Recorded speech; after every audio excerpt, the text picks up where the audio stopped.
Hervé Gattegno, vous êtes l'auteur d'un scoop qui est dans le prochain numéro de Vanity Fair qui sort mercredi prochain, l'affaire Cahuzac. Jérôme Cahuzac raconte l'affaire, c'est la première fois. Comment avez-vous obtenu ce scoop?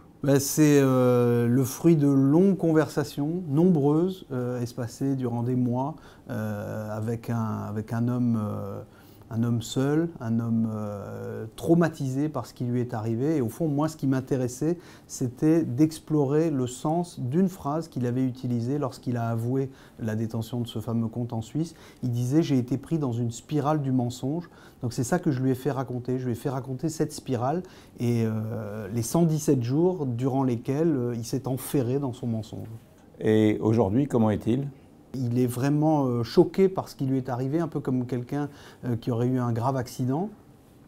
C'est quelqu'un qui réfléchit forcément beaucoup sur ce qui lui est arrivé et qui s'interdit de penser à l'avenir, parce que pour lui, l'avenir, c'est la justice, un procès, une condamnation qui est inéluctable, et le sentiment pour quelqu'un qui, comme tous les politiques, a toujours pensé à son avenir assez proche et à moyen terme, c'est quelqu'un qui aujourd'hui n'a plus vraiment d'avenir qu'il puisse toucher de la main.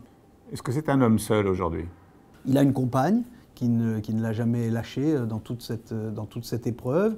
Il a des enfants avec lesquels il s'entend, je crois, assez bien. Il a des avocats qui sont proches de lui et qui l'aident beaucoup. Il est ému quand quelqu'un vient vers lui pour lui dire quelque chose de sympathique. Jérôme Cahuzac a menti à toute la France il y a un an. Est-ce qu'il vous a dit la vérité?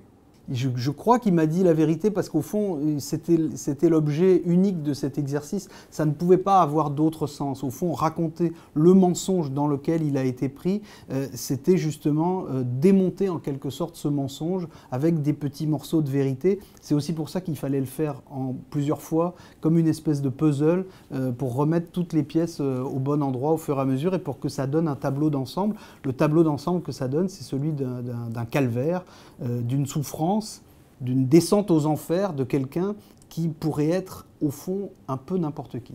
Merci Hervé. Donc ce témoignage, ce scoop est dans le numéro de Vanity Fair qui sort mercredi.